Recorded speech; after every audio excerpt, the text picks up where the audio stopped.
Return to Woo-woo!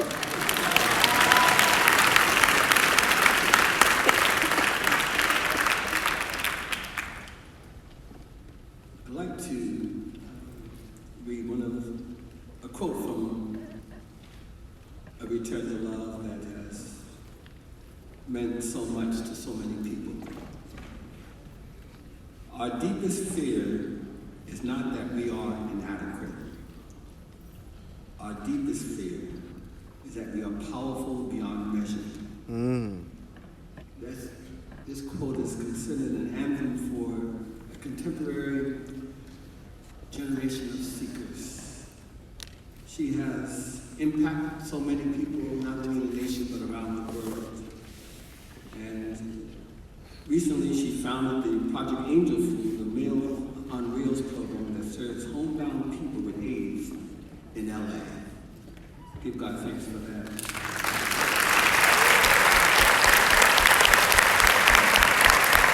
Today, Project Angel Food has served over 11 million meals.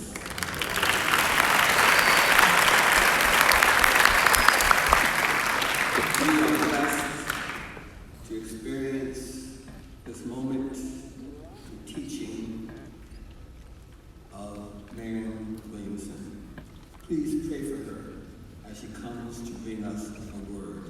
Following with a selection from the chapel choir, Inspired to the Lord, we will experience the message of Marianne Williamson.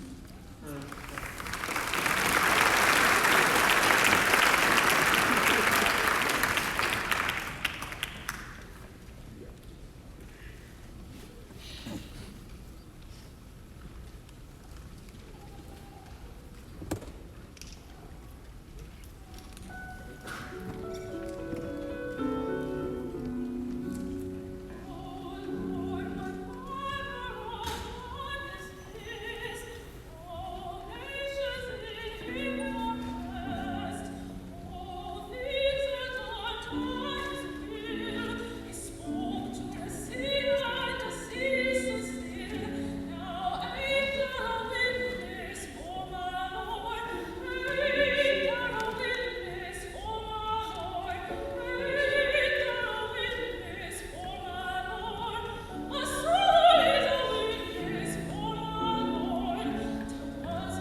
family and all those who are watching from elsewhere. Thank you, Dean Richardson. It is such an honor to be here.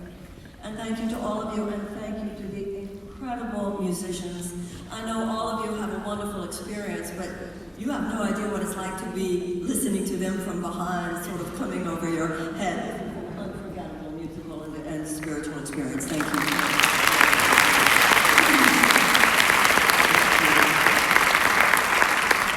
I'm aware what a venerable tradition is involved in this particular speaker series, and I'm so grateful to have the honor of being here. And Dean Richardson, I understand what you mean when you were talking about your son reading my book, and as I mentioned to you earlier, our kids don't get it from us, none of us. When my daughter was growing up and started quoting Deepak Chopra to me, quoting Wayne Dyer to me. You know, Mommy, Wayne Dyer said, I said, he didn't he? So we all know that. There's something about, you're not going to get it from your parents, no matter who you are. When I was growing up, my father was an immigration lawyer. He was a great warrior for social justice.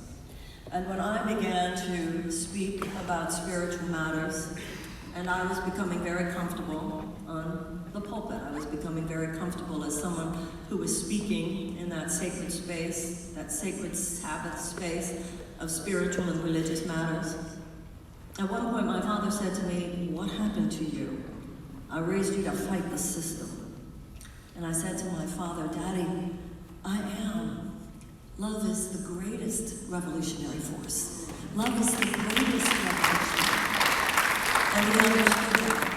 But I also have come to understand over a long career that there are phases in life. There are phases in one person's life, and there are phases in the life of a nation. I believe strongly in the power of the Sabbath. I believe strongly in the power of religious and spiritual worship because it transforms hearts.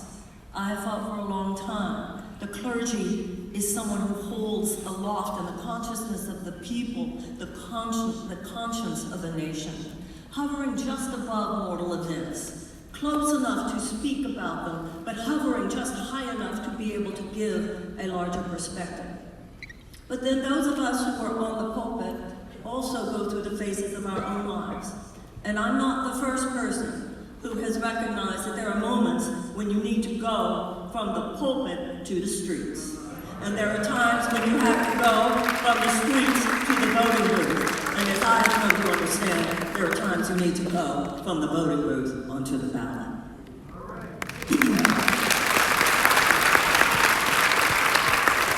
I've always known that even on the pulpit, you must keep politics in mind.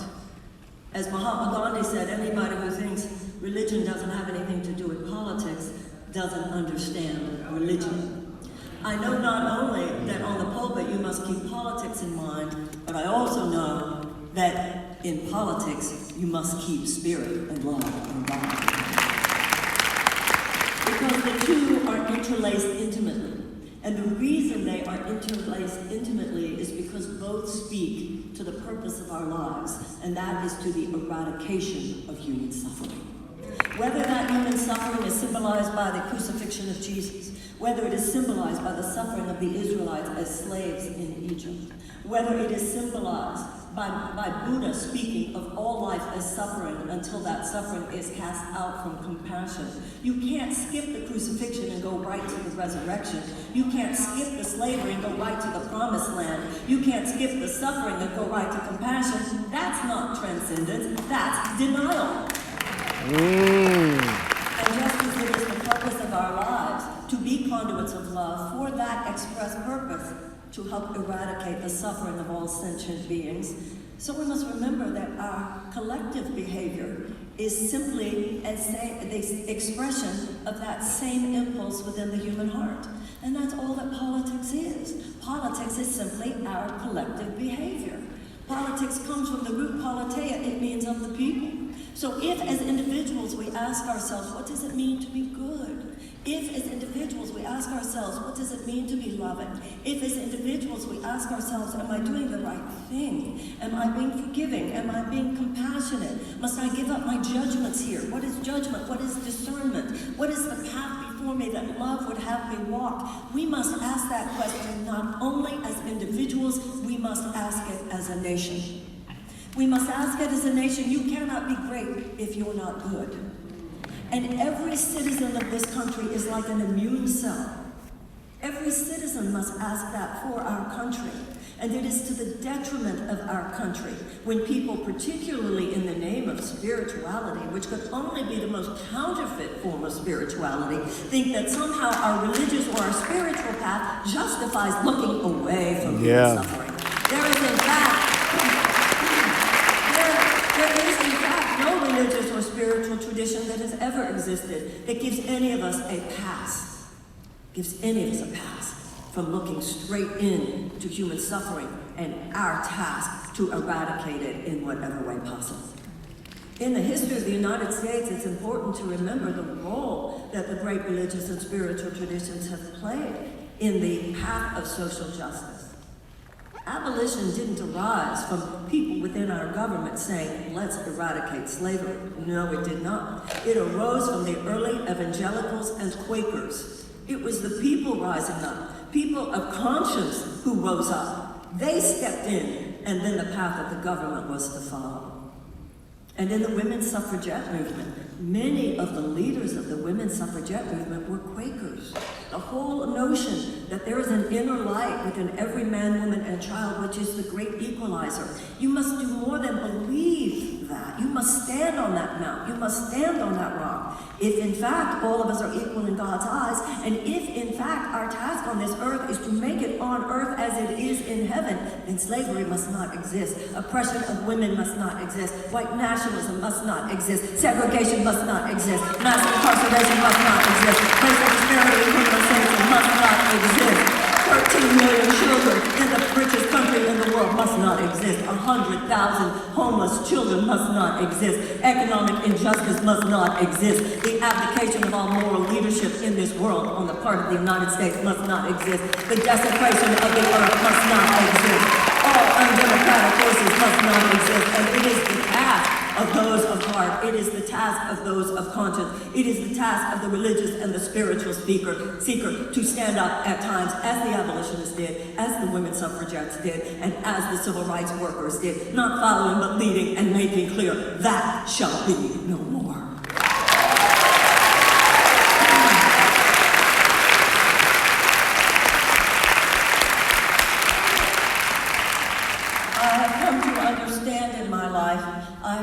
I feel to have some insight into the difference between those who were anti-slavery and those who were abolitionists. Those who were anti-slavery did not agree with slave owning. They did not agree with slavery. They would never have owned slaves. They thought people who did own slaves were immoral and wrong, sinful perhaps even. They would not live in slave-owning states, etc. But what I've come to realize is that that sentiment, however noble, would not have moved the needle for one enslaved person. But there were people who crossed the bridge, and this bridge is important because I believe that it is the bridge that we in our generation are called to cross today. It is an emotional bridge, it is a psychological bridge, it is a moral bridge, it is a spiritual bridge. It is the bridge from, I don't agree with that, to not on my watch.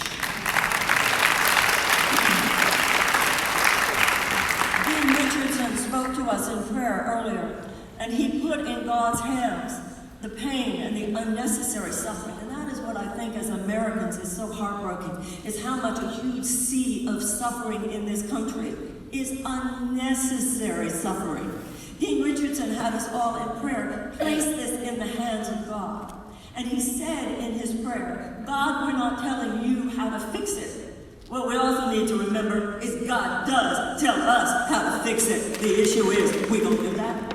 Yeah. That is the question of our time. Exactly. It is not enough to be awake. It is not enough to see.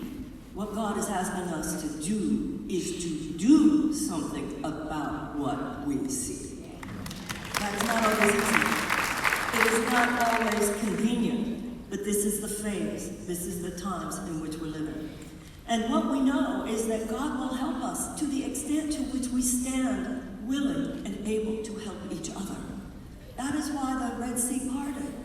That is why Jesus resurrected. Because God himself is in charge of time and space. God will do whatever needs to be done for the children of God to get somewhere. But the children of God have to be willing to get somewhere.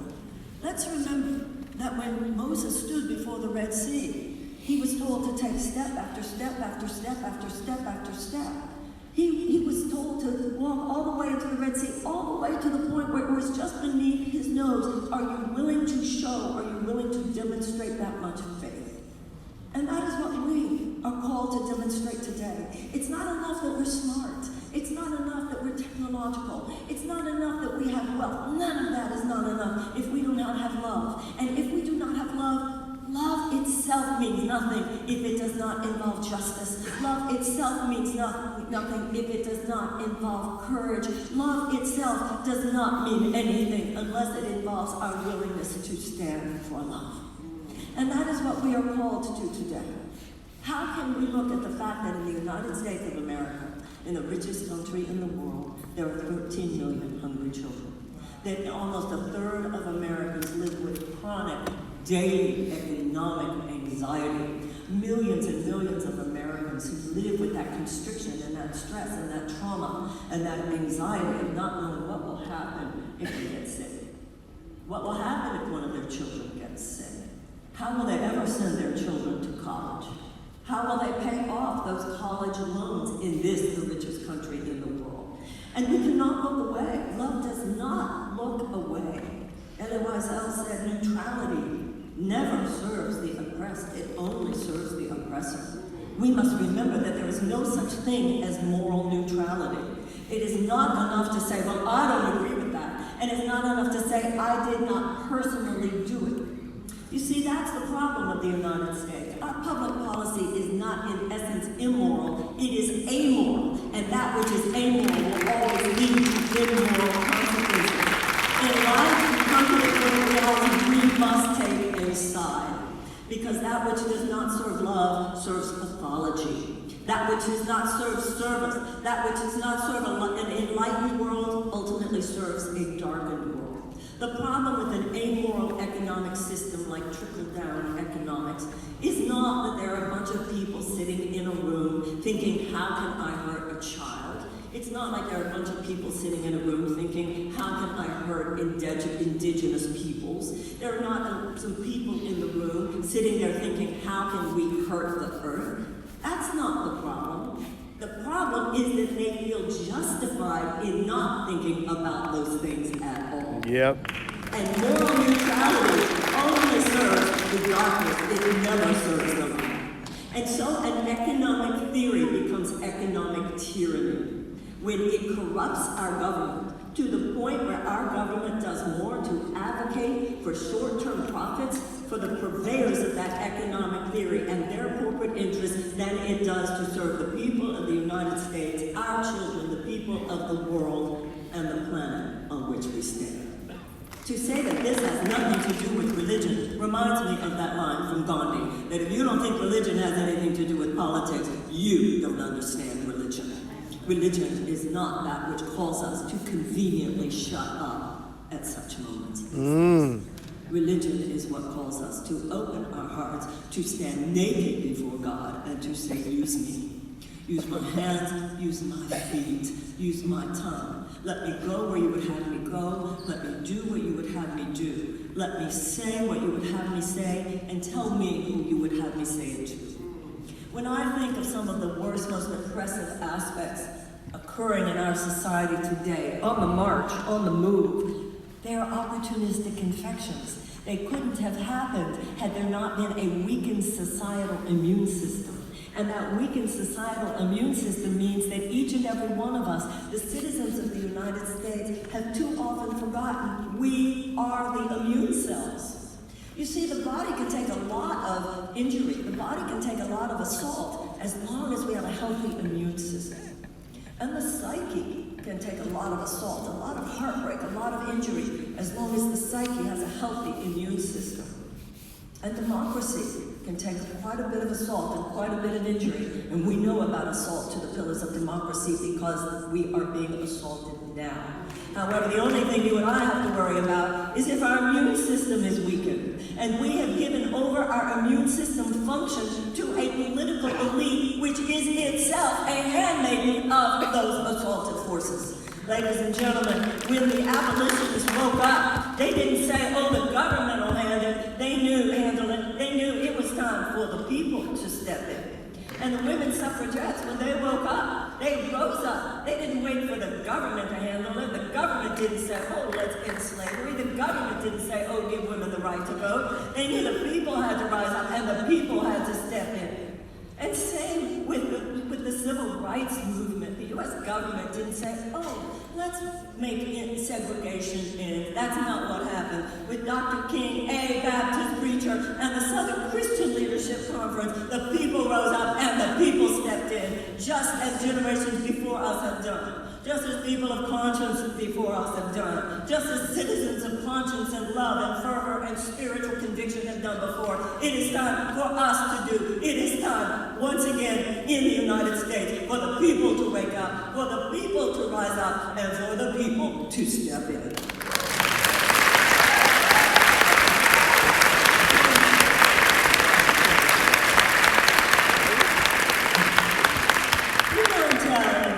Person or spiritual seeker to stay in our lane.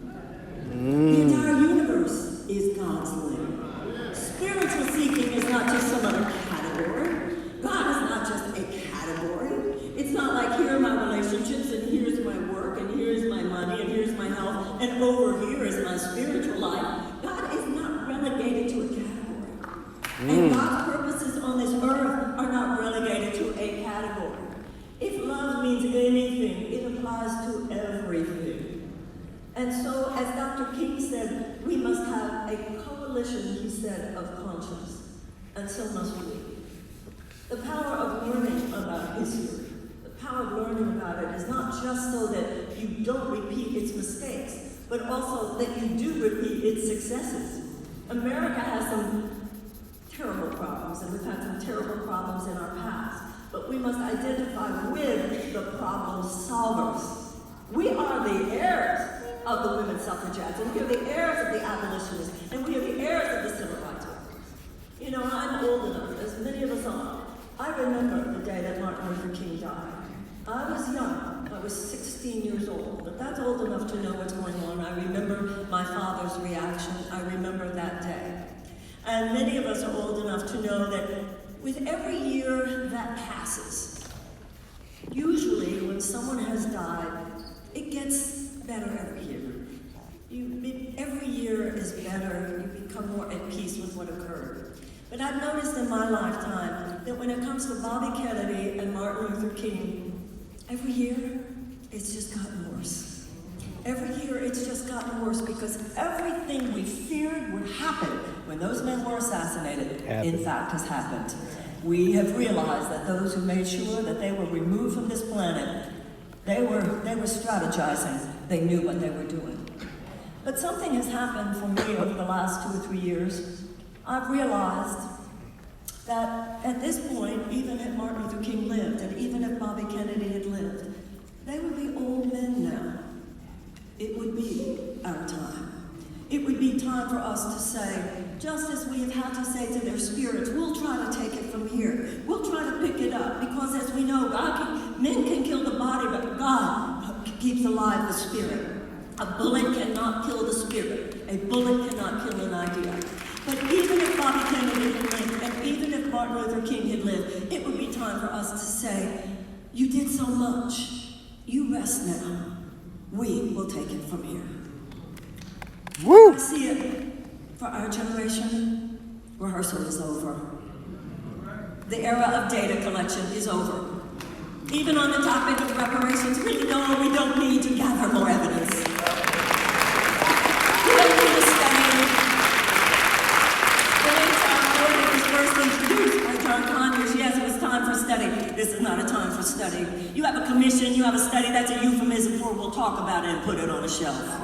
No. Now it's time for a plan. And it's not just time, by the way, race-based policies. Race-based policies are good. Billions of dollars given to historical black colleges, that's good. Billions of dollars given for anti-discriminatory policies, that's good. But race-based policies of themselves carry no moral force. And that is what the spiritual and the religious forces introduce. Where there is no spiritual force, there can be change, but there will not be transformation. All that race-based policies do, race-based policies are good. They bring forth levels of economic restitution, and that is good. But the problem I have with race-based policies is that it leaves open the question why that gap existed in the first place. Not only does it leave open the question of why does the gap exist in the first place, but it also seems to me a continuation of a paternalistic pattern. I mess with you, now I'm going to tell you how I'm going to fix you. Now let me tell you what reparations does, because it takes it to a much uplifted place. Reparations carries moral force. It carries psychological power and emotional power and spiritual power, because there is an inherent mea culpa. There is an inherent acknowledgement of a debt that is owed, of a wrong that was done, and a willingness on the part of a people to pay that debt. You see, ladies and gentlemen, and everyone else, the United States needs to do more than change. We need an entire paradigm shift. We need to enter the 21st century.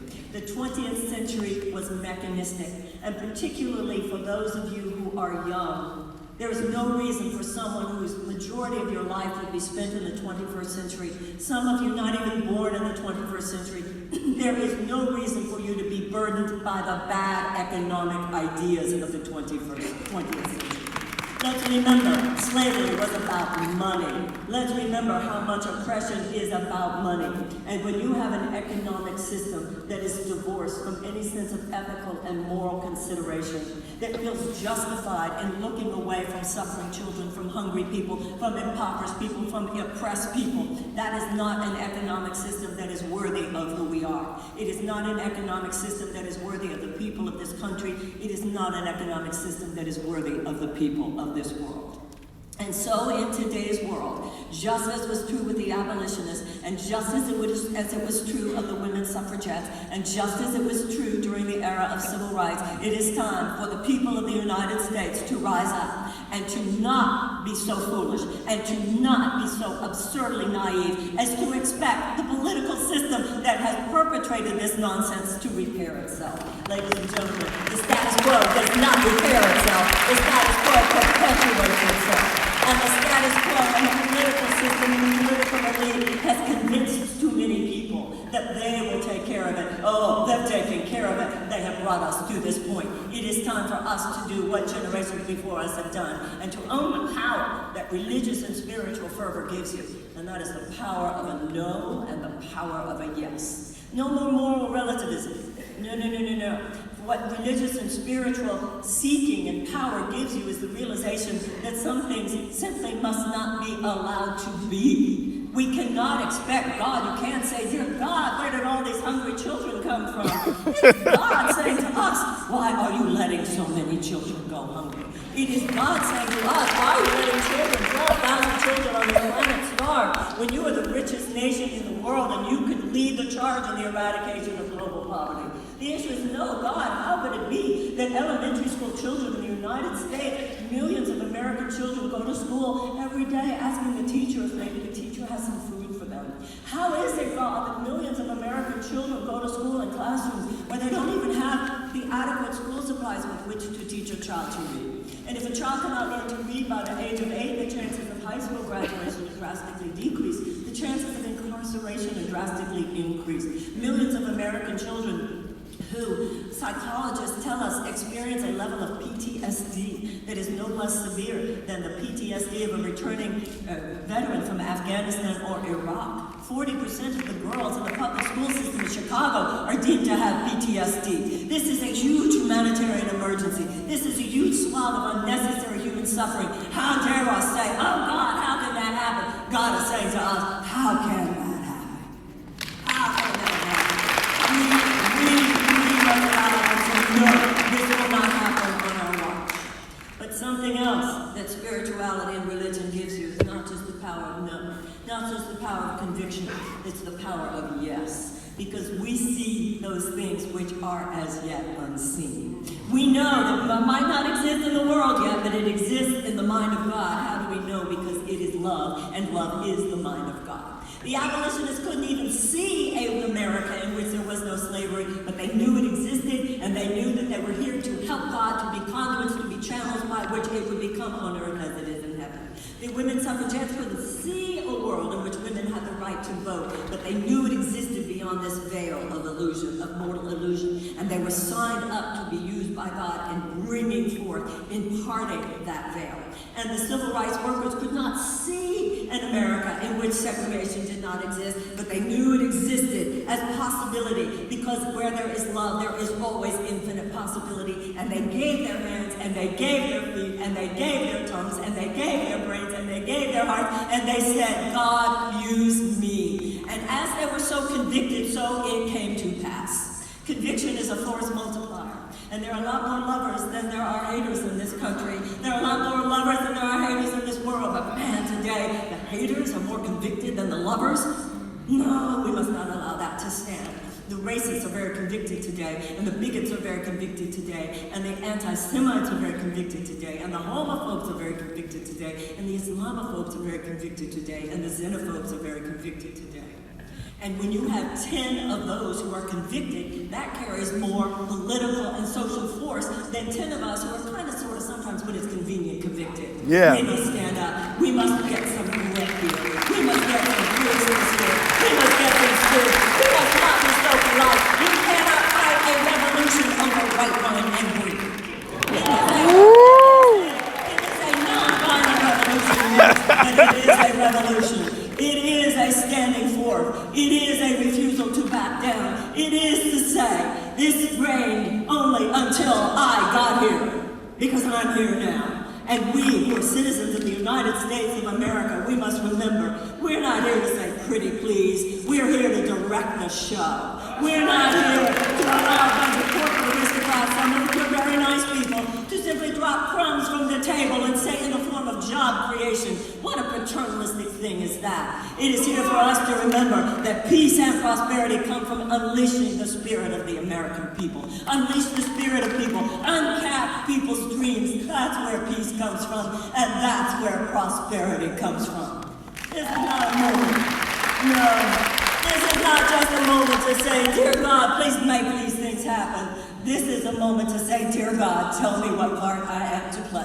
Where do you want me to go? What do you want me to say? Where do you want me to be? Where do you want me to be assigned? Exactly what organization, exactly what race, exactly what street, exactly what ballot, exactly what pulpit. And to remember that there are millions of people waking up and saying the same thing in their hearts. And they're not just in this country either. They're all over this world. They are those who are giving birth to a 21st century in which an aberrational chapter of American history, an aberrational chapter of world history now comes to an end. Why? Because we say so. And we become the birthers of a new world, a new life.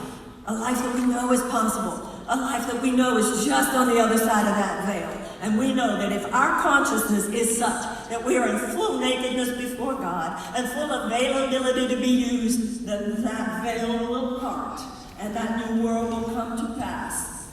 Martin will smile. Gandhi will smile. Bobby Kennedy will smile. Our ancestors will smile, and in time, our descendants will smile, because even though the hour was late, the hour came, and we did what we came here to do. Thank you.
Let us stand.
Thank you, O God, for the eyes have seen, our ears have heard, and our hearts have felt. And now I said to the one who stood at the gate, give me a light that I may go out into the darkness and into the unknown.